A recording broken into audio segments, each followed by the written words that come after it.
ആരുടെയെങ്കിലും കല്യാണമെന്ന് പറഞ്ഞു കഴിഞ്ഞാൽ പിന്നെ അതിനുവേണ്ടി ഭയങ്കര വെയിറ്റിംഗ് ആയിരിക്കും. അങ്ങനെ വെയിറ്റ് ചെയ്യുന്ന ദിവസം എത്തിയിട്ട് നമ്മുടെ ഫ്രണ്ട്സിൻ്റെ കല്യാണമാണ്. അങ്ങനെ ഫസ്റ്റ് തന്നെ അമ്പലപ്പുഴ ജസ്റ്റ് ഒരു താലിയായിട്ടുണ്ടായിരുന്നു. സെറ്റും മുണ്ടൊക്കെ എടുത്തിട്ട് നേരിട്ട് കാണാൻ വേണ്ടി പറ്റില്ല. കാരണം നമ്മൾ അണിഞ്ഞിറങ്ങി എത്തിയപ്പോഴേക്കും ലേറ്റ് ആയിട്ടുണ്ടായിരുന്നു. നമ്മൾ നേരെ ഓഡിറ്റോറിയത്തിലേക്കായിട്ട് പോയിട്ടുണ്ടായിരുന്നത്. നമ്മൾ പിന്നെ സാരി കൊടുത്ത് ചെല്ലണ്ടേ.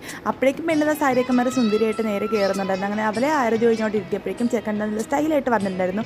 പിന്നെ അത് സ്റ്റേജിൽ കയറിയിട്ട് ഓരോ ചടങ്ങുകളും ഫോട്ടോസും വീഡിയോസും എടുക്കൽ ഫാമിലിയായിട്ട് അങ്ങനെ കുറച്ച് പരിപാടികൾക്കായിരുന്നു. നമ്മളതൊക്കെ നോക്കിയത് താഴത്ത് 3 പേര് നിരന്നിരിക്കുന്നത്. നമ്മൾ ഫസ്റ്റ് മേളിലിരുന്നത്, പിന്നെ നമ്മൾ താഴത്തിറങ്ങിയിരുന്നു. പിന്നെ അതിനിടയ്ക്ക് നമ്മളൊന്ന് പുറത്ത് പോയി. വേറെ ഒന്നുമില്ല, നമ്മളിത്ര അണിഞ്ഞൊരുങ്ങി വന്നില്ല. അപ്പോൾ കുറച്ച് ഫോട്ടോസൊക്കെ എടുക്കണ്ട. അങ്ങനെ എടുത്തിട്ട് വന്നപ്പോഴേക്കും ഇവിടുത്തെ ചടങ്ങുകളൊന്നും കഴിഞ്ഞിട്ടില്ല. അങ്ങനെ കുറച്ച് നേരം ഞങ്ങളത് കുറച്ചധികം നേരം അതൊക്കെ നോക്കിയിരുന്നു. ബാക്കി ഉള്ളവന്മാർ അവിടെ എവിടെയൊക്കെയോ ഉണ്ട്. അങ്ങനെ അത് കഴിഞ്ഞിട്ട് നമ്മുടെ രംഗപ്രവേശനമായിരുന്നു. സ്റ്റേജിലേക്ക് തലയ്ക്കായിരുന്നു ഫോട്ടോസും വീഡിയോസൊക്കെ എടുക്കാൻ വേണ്ടി. അങ്ങനെ കാൻഡിഡ് വീഡിയോയും ഫോട്ടോ എടുക്കാൻ വേണ്ടി എന്തൊക്കെ കുഞ്ഞുഞ്ഞം പറഞ്ഞുകൊണ്ടിരിക്കുന്നത്. അതിൻ്റെയൊക്കെ നമ്മൾ ഫുഡ് കഴിച്ചിട്ടുണ്ടായിരുന്നു. ഫുഡിൻ്റെ വീഡിയോ ഒന്നും എടുക്കാൻ വേണ്ടി പറ്റില്ല, കാരണം ഭയങ്കര തിരക്കും ചൂടുമായിരുന്നു.